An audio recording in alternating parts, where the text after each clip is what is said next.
Welcome to Touch Base Tuesdays, where we touch base on Tuesdays.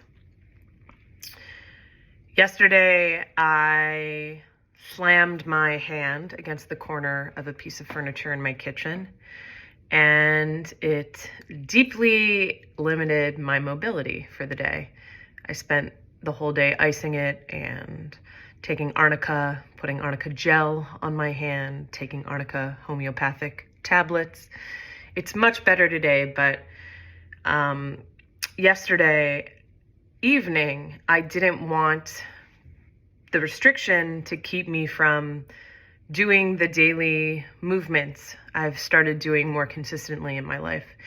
So I did a 20-minute gentle yoga session on my Down Dog app, and I wept. I'm weeping now.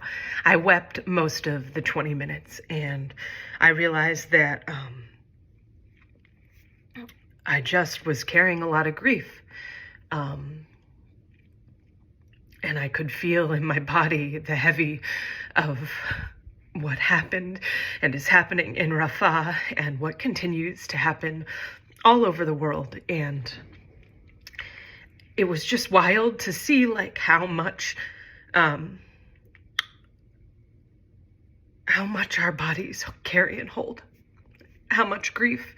This is not sustainable for anyone, especially people being directly impacted by violence and grief anywhere in the world.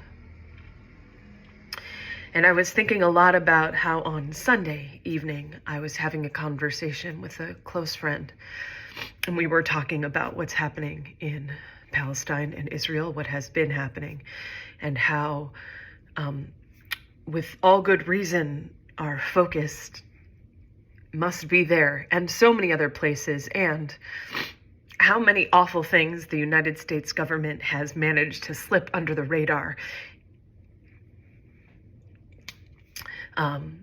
especially around anti-trans legislation. And I just had this loud epiphany in the wake of it all that yes, we need people doing the work everywhere, and we have to be in coalition with each other, because there are things we learn from each other's movements that allow us to do the work wherever, everywhere, simultaneously, all at once. I learned so much from prison abolition.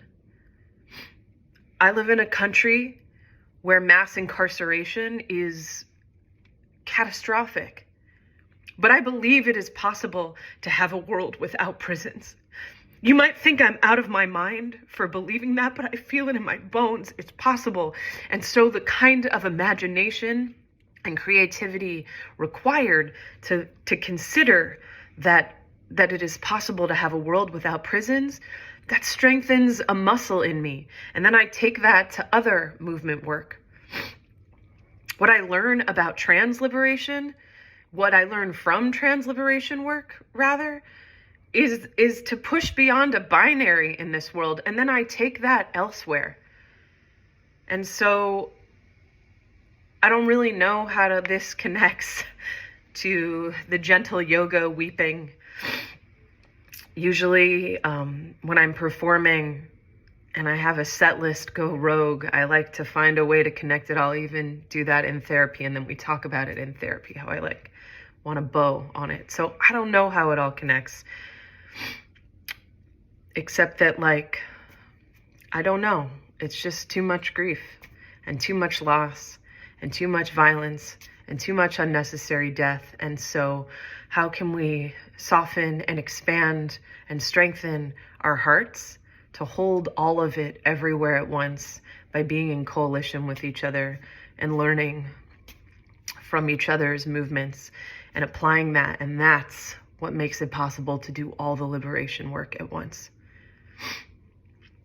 I really believe that. So yeah.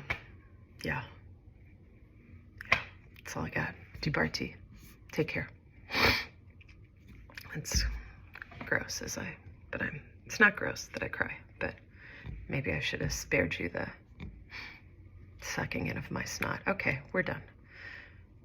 Debarty. Take care.